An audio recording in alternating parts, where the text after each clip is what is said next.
готую стопчики під шпалеру на технічний виноград. Технічний виноград був висаджений 2 роки тому. Зараз він у мене прикопаний на зиму.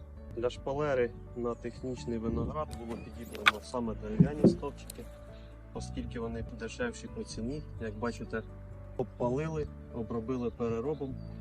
Думаю, що стовпчики готові. Тепер поїхали закопувати.